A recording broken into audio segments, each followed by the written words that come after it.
conceito de raça é altamente complexo e objeto de grandes estudos sociológicos.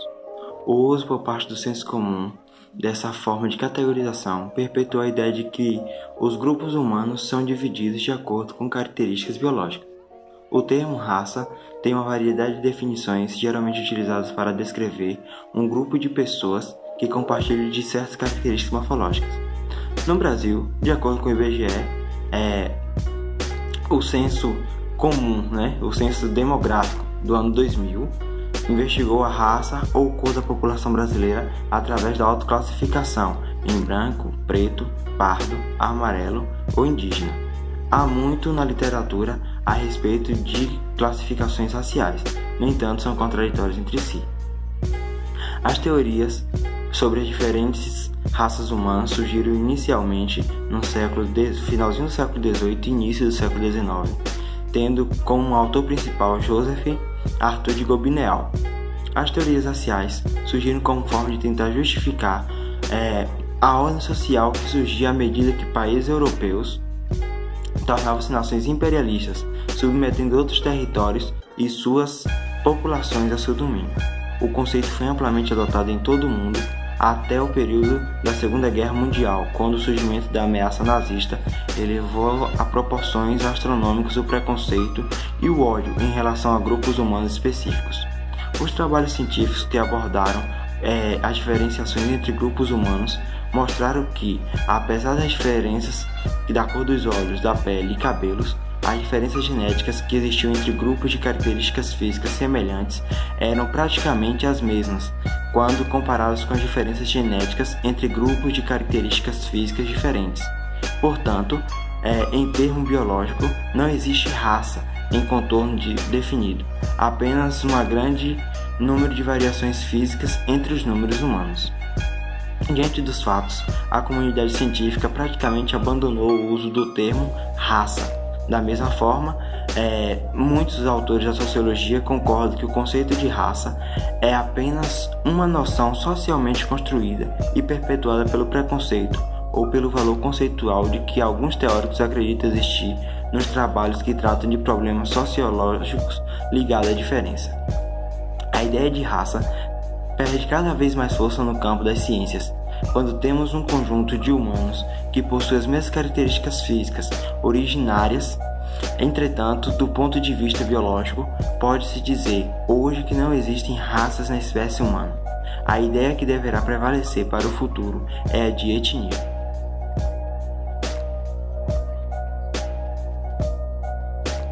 E o que seria etnia?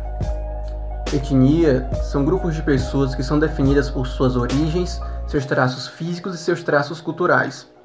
O termo etnia veio para substituir o termo raça, que era usado de forma abusiva, por não existir raças humanas, e sim pessoas com características distintas.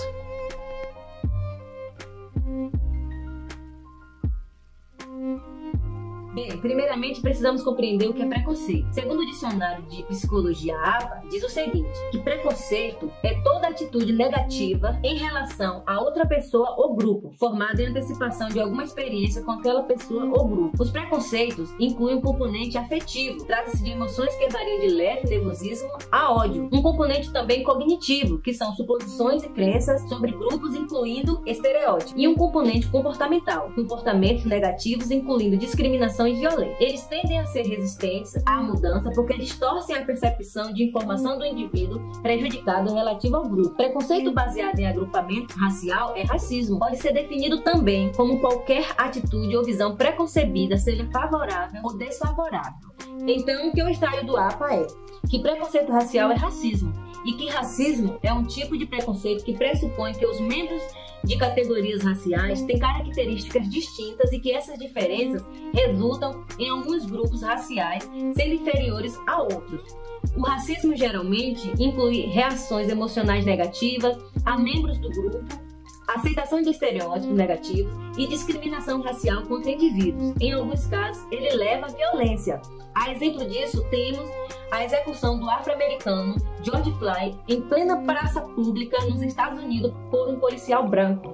Vários estudos e pesquisas de sociólogos dentre eles Florestan Fernandes e outros, apontam que o racismo existe nas escolas, na saúde, enfim, no meio social em geral.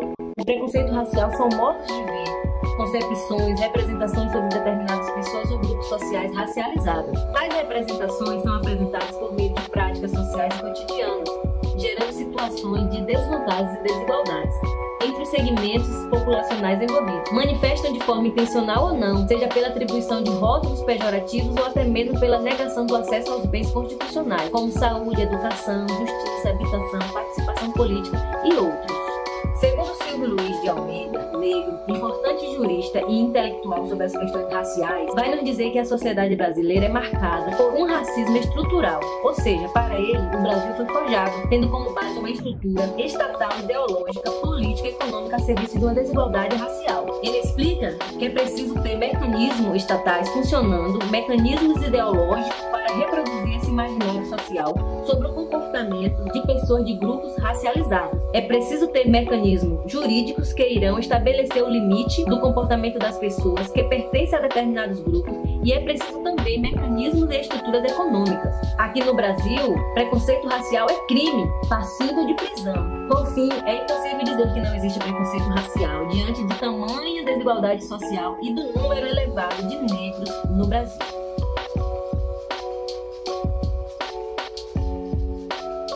Bem, diante da diversidade de grupos étnicos no Brasil e no mundo, é de se esperar o surgimento de preconceitos que são específicos para esses grupos. São chamados preconceitos étnicos. Segundo Jonathan Tanner, autor do livro Sociologia, Conceitos e Aplicações, preconceitos são crenças a respeito de membros de um determinado grupo étnico. Essas crenças elas são identificadas segundo as suas características indesejáveis. Veja só, termos do tipo negro, baiano, pará, polaco, japa são exemplos de preconceitos étnicos. Por que isso acontece? Isso acontece porque o sujeito gerador do preconceito ele não consegue conviver com os elementos que constituem aquele grupo étnico. Por exemplo, um sotaque ou a origem de onde esse grupo veio, de onde esse grupo se origina. Ele não consegue, em algum nível, ele não consegue tolerar os elementos que constituem aquela etnia. Bem, e diante dessa gama, dessa diversidade de etnias que existem aqui no Brasil, que há espalhado por todo o território nacional, o Estado ele teve que se movimentar no sentido de desenvolver políticas públicas de combate ao preconceito étnico, de combate ao preconceito racial também. Então, isso fica muito claro e evidente a partir da promulgação da Carta Magna de 1988, a nossa Constituição Federal, depois a Lei Antirracismo de 1989, até culminar no Estatuto da Igualdade Racial, que foi promulgado agora em 2010. Nesse Estatuto da Igualdade Racial, o seu artigo 1º, ele vai definir claramente o que seria uma discriminação, um preconceito étnico ou um preconceito étnico-racial. Lá está dizendo que toda distinção, exclusão, restrição ou preferência baseada em raça, cor, baseada em descendência ou origem nacional ou étnica, que tenha por objetivo aí anular ou restringir o reconhecimento, o gozo ou exercício em igualdade de condições de quê? De direitos humanos, de liberdades fundamentais nos campos políticos, econômicos, sociais e culturais, ou qualquer outro campo da vida privada e da vida pública. Então, esse é o artigo 1º do Estatuto da Igualdade Racial, que deixa muito claro o que é preconceito étnico, conceituando de forma alargada, ampla, em seus aspectos político, histórico, econômico, cultural e social.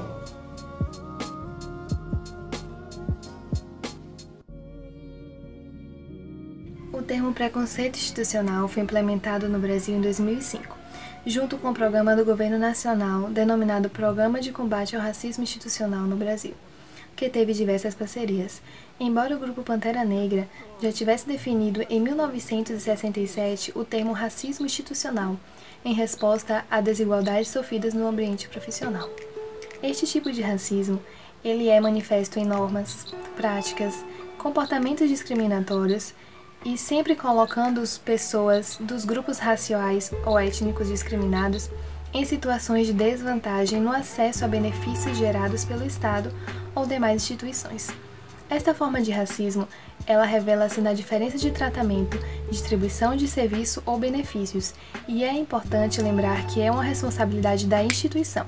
Mas, infelizmente, quando denunciado, é considerado uma relação interpessoal, ou seja, é atribuído como um problema do funcionário. Segundo dados do IBGE de 2013 e 2015 e do IPEA, o racismo institucional está presente em diversos grupos sociais, entre eles está a saúde, em que o racismo é um mecanismo de clivagem no atendimento, ou seja, as pessoas se sentem discriminadas no serviço de saúde por um médico ou por outro profissional. 11,6% dessas pessoas são mulheres e 11,9% da cor preta. O maior índice de mortalidade materna durante a gravidez e no pós-parto acomete mulheres negras e as causas são classificadas como evitáveis ou preveníveis.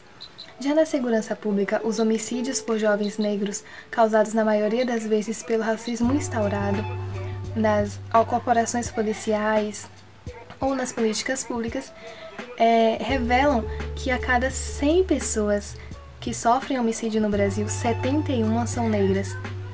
São dados de 2005 a 2015. E os índices de vulnerabilidade juvenil. Já na educação, o número de negros no nível superior deu um salto e quase dobrou de 2005 a 2015, mas ainda corresponde a 12,8% dos jovens negros de idade universitária, entre 18 e 24 anos. E isso é um resultado de 10 anos depois. São dados mínimos, mas significativos. E também, quando a gente se fala de ambiente de trabalho, uma pesquisa realizada sobre a Etnos em São Paulo, 7 a cada 10 entrevistados tiveram que passar por algum procedimento estético para assumir o emprego, como alisar o cabelo ou cortá-lo. Esses são apenas alguns exemplos de racismo institucional e estão em diversos âmbitos da sociedade. É importante denunciar, procurar o Ministério Público e fazer um boletim de ocorrência.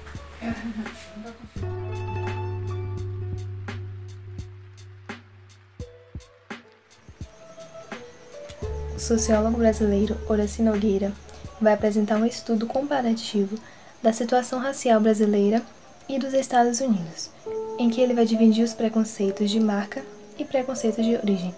No Brasil, vai manifestar-se o de marca, que é devido aos traços físicos do sujeito, à fisionomia, aos gestos, ao sotaque. E nos Estados Unidos, basta uma desconfiança que a pessoa descende de um certo grupo étnico para que sofra as consequências do preconceito.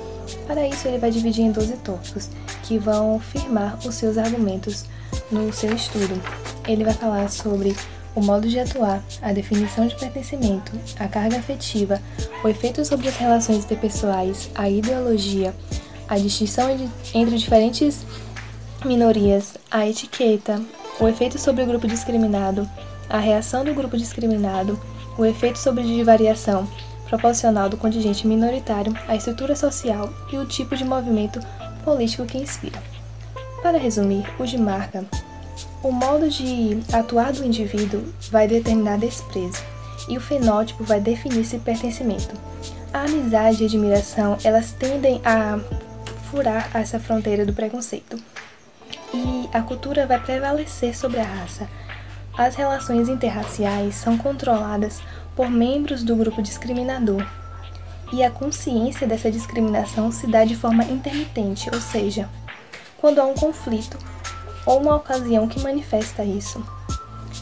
E também a relação tende a reação tende a partir do indivíduo, ou seja, o indivíduo é identificado em locais onde há a maior proporção deles. E também, o preconceito de raça está disfarçado sob o de classe, ou seja, quanto menos marcas, maior a razão de ascensão social. E a luta de classes é confundida com a luta de raça. Já na origem, ocorre a exclusão do indivíduo. Há mais tabus e segregações neste preconceito. E também a relação de indivíduos de grupos diferentes são mais restritivas. É mais uma ideia de segregação, de racismo. A raça vai prevalecer sobre a cultura e há um controle desse comportamento desses membros discriminados.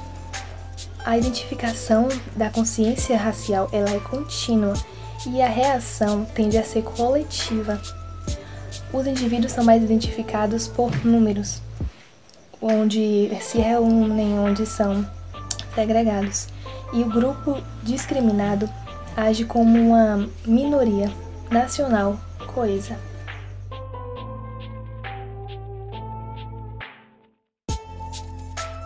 O estereótipo são generalizações que as pessoas fazem diante de comportamentos ou características nos outros. Pode ser classificado também como uma impressão sólida, podendo ser nas crenças, nas roupas, na aparência, na cultura, nos comportamentos, dentre outros. O conceito estereótipo foi criado em 1922 pelo escritor estadunidense Walter Lippmann. Uma vez que se converte a rótulos pejorativos, muitas das vezes, o estereótipo causa um impacto negativo nas pessoas, podendo também ser confundido com preconceito. Alguns tipos de estereótipos são sexistas, etário, social, étnico, dentre outros que existem em nossa sociedade. Existe um questionamento de que se uma pessoa tem uma boa intenção, ela consegue evitar o uso do estereótipo? É uma área que precisa ser mais estudada. Então, precisa ter mais avanços para que se chegue a uma resposta a esse questionamento.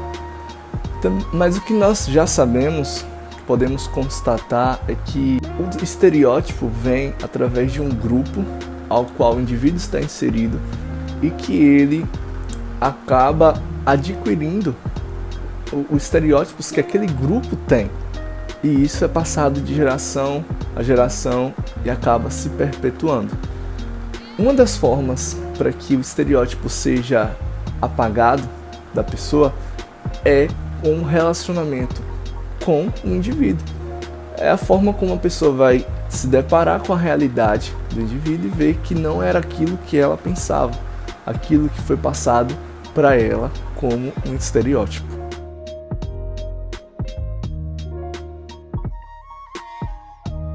No seu conceito, a discriminação racial significa qualquer distinção, exclusão, restrição ou preferência baseada na cor, raça, ascendência, origem étnica ou racional, com a finalidade ou o efeito de impedir ou dificultar o reconhecimento e exercício em bases de igualdade aos direitos humanos e liberdade fundamentais nos campos político, econômico, social, cultural ou qualquer outra área da vida pública.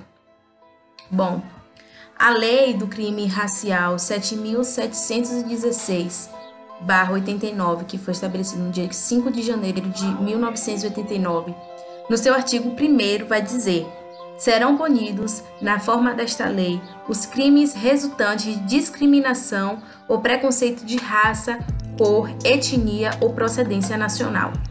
O negro brasileiro, ele enfrenta diariamente a invisibilidade, e essa invisibilidade é incontestável. Tanto o preconceito racial quanto o racismo não se confundem com a discriminação, porque esta só acontece na medida que um ou outro se manifestam. O preconceito e o racismo são atitudes, são modos de ver certas pessoas de grupos raciais. Quando ocorre uma ação, uma manifestação, um comportamento de forma a prejudicar é que se diz que houve uma discriminação.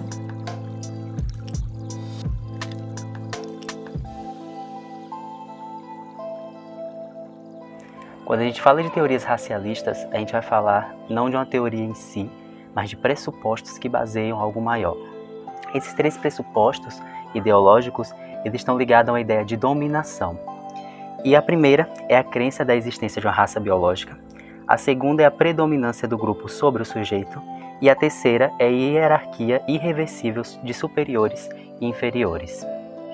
Quando a gente fala da crença de uma existência de uma raça biológica, na verdade é apenas algo simbólico e que já foi derrubado porque foi baseado no darwinismo social, em que existia uma evolução das espécies e nessa evolução existiam subespécies, então diríamos que existia algo menor e algo maior, algo superior e algo inferior. Isso foi totalmente derrubado, então está fora de cogitação pensar que existe sim uma raça maior, uma raça menor. No geral, como já foi dito em sala, existe apenas uma raça, que é a do ser humano. E o que vai existir depois disso são etnias, que vai ser diferenças culturais, o que já é um outro caso. Diante desse darwinismo social, cria-se uma ideia aí de superioridade, inferioridade, então a gente passa para o segundo ponto, em que a predominância do grupo sobre o sujeito. Quando o Brasil começa a ser colonizado por Portugal, ele importa ideias do imperialismo europeu. E o imperialismo vai dizer que o negro ele não tem alma, ele não é subjetivo, e eles são pretos porque eles estão mais próximos do inferno. Isso é importado e gera um agravante para o negro, já que ele vem para um local que ele não conhece a língua de origem, ele não conhece a geografia, então o que resta apenas é ser submetido à escravidão. Depois de muita resistência, quilombos e muita luta, chega-se então à abolição da escravidão. Só que aí o senhor do engenho, ele acaba não perdendo muito com isso, porque o negro ou ele vai para a rua vender cocada e vender coisas que ele faz da própria arte, o que não vai dar muito dinheiro, não vai dar recurso suficiente para a subsistência, então ele vai ter que se submeter ao senhor do engenho mais uma vez, mas ele não tem casa, ele não tem nada. Então o que ele precisa? Ele vai precisar novamente se submeter à força de trabalho e dizer: você paga a sua moradia com o seu trabalho. A escravidão não para por aí. E quando a gente chega na terceira parte, que é o terceiro ponto, a hierarquia irreversível de superiores e inferiores, a gente começa a perceber que existe um traço de aprendizado. É algo que é gradual e que, de certa forma, é prazerosa e confortável para um determinado grupo. Quando a gente pensa no darwinismo social, a existência de uma raça, algo maior, a gente pode pensar que ok, então se existe algo maior, existe um grupo sobre o outro. Logo, existe uma predominância de um grupo sobre o sujeito. Depois, se existe uma predominância de um grupo sobre o sujeito e isso é biológico, isso já nasce comigo, então é irreversível. Então existe uma hierarquia irreversível de superiores e inferiores.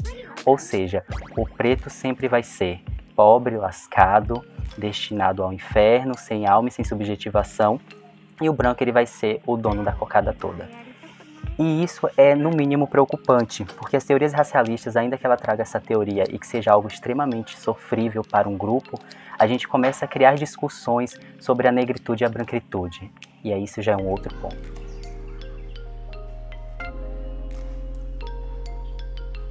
Quando a gente discute as teorias racialistas e vai mais a fundo, a gente percebe que existe evidentemente uma negritude e uma branquitude no Brasil. Que o branco ele não precisa pensar sobre ser branco, porque a visão socio-histórica que temos é que o negro ele precisa pensar que é negro o tempo todo, porque aquilo diz alguma coisa sobre ele, aquilo define alguma coisa sobre ele socialmente falando, historicamente falando.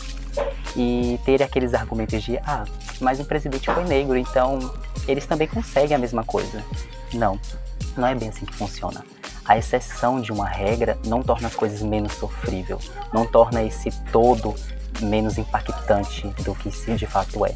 E discutir isso sobre negritude e branquitude é mais do que essencial, é libertador, porque vai quebrar toda essa significação histórica que foi criada e pode se gerar novas políticas, uma política que não pensa apenas no negro como o desfavorecido, mas consegue colocar o negro e o branco em um mesmo patamar, porque não importa a cor, não estamos falando necessariamente de cor, estamos falando de uma construção histórica em que o negro foi menos favorecido.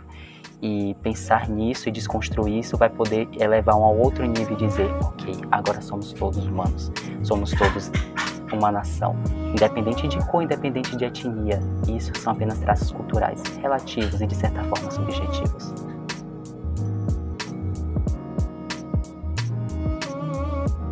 A política de branqueamento foi amplamente disseminada e aceita no Brasil entre o século XIX e meados do século XX, como um mecanismo encontrado para o acesso de negros, estes advindos do continente africano.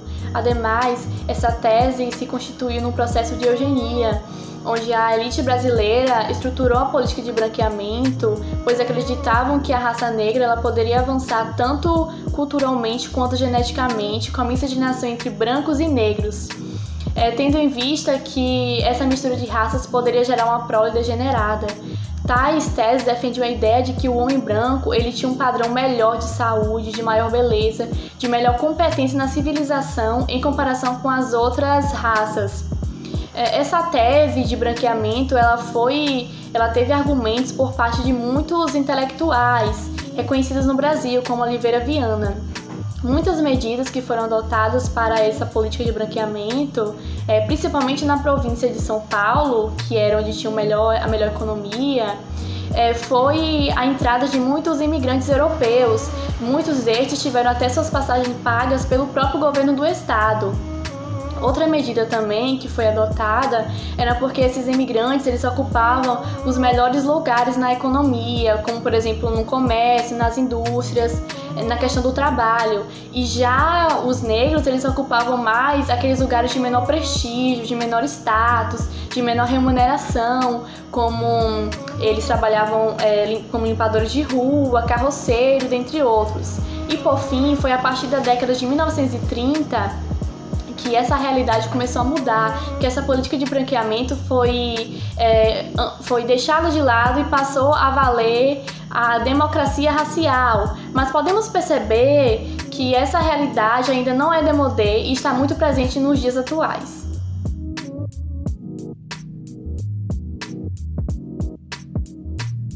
Olá, meu nome é Sara Menezes e eu sou indígena da tribo Chucurus de Ororubá, que fica em Pesqueira, Pernambuco, e vou falar um pouco para vocês sobre a história do meu povo. Bom, a história indígena ela é caracterizada pela luta e pela sobrevivência.